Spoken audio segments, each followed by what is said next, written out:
不知道你有没有听过山里老猎人传下来了一件怪事。以前经常砍柴采药的人，到黄昏的时候，偶尔会看见林子里闪过一个小小的黑点，戴着高高的尖帽子，背着包袱，杵着木杖，一晃就闯进了树林里。等你再仔细看的时候呢，就什么也看不到了。老一辈的人都说不要大声去惊扰他，但又没人知道真正说得清楚这到底是什么。今天我就用山上捡来的材料，亲手做出这个传说里的林间礼物。那我们这个玩偶用的是纯都是大自然捡来的东西，比如松果、核桃、树枝，再配上一些布料和麻绳。老人们常说，这种山林里的小东西躯体本就喜自于山林扫墓，用天然材料来做更贴合这个故事。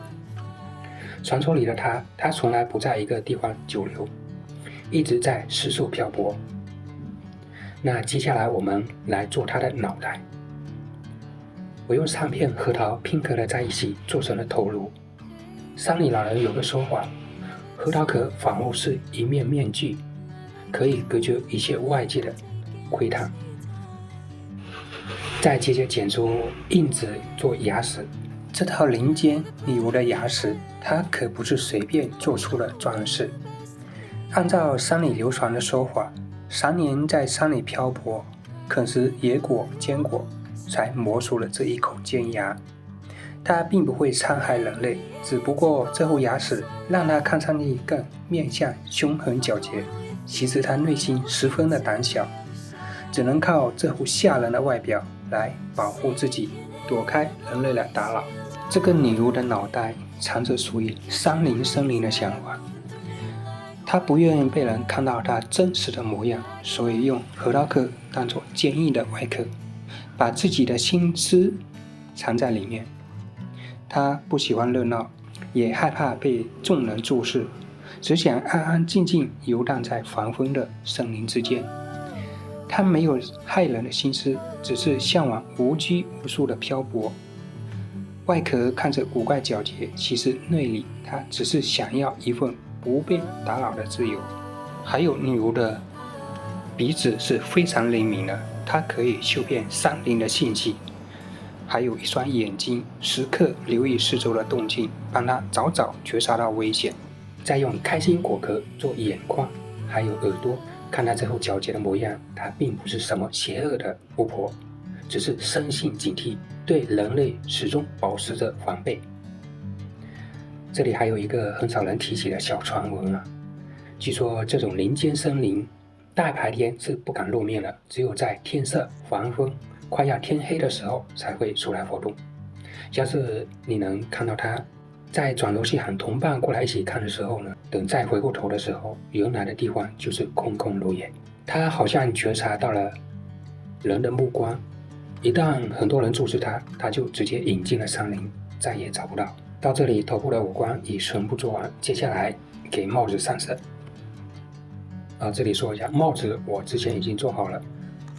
想要查看教程的话，你可以查看我的主页视频啊。那还有一个传闻来讲，女巫头顶上这顶黑色的帽子，它不只是好看，它可以感知林间的风，它能帮她觉察到有危险的存在。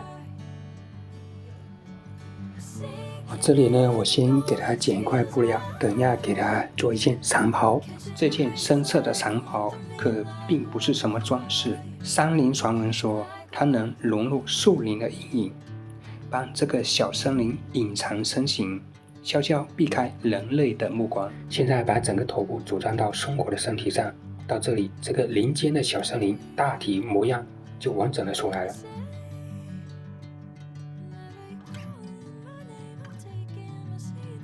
接下来呢，再给它上这件深色的长袍。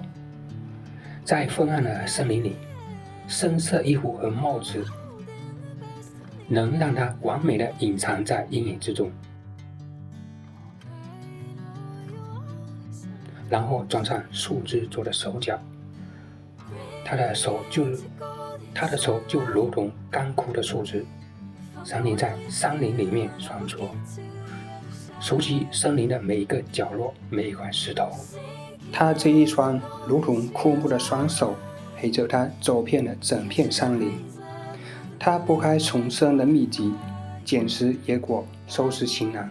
他从不用这双双手去害谁，仅仅靠这双双手，在黄昏的密林里独自漂泊流浪。最后，把圆形的包袱固定他的肩膀上，这小小的包袱呢，装着他浪迹森林的唇部胶囊。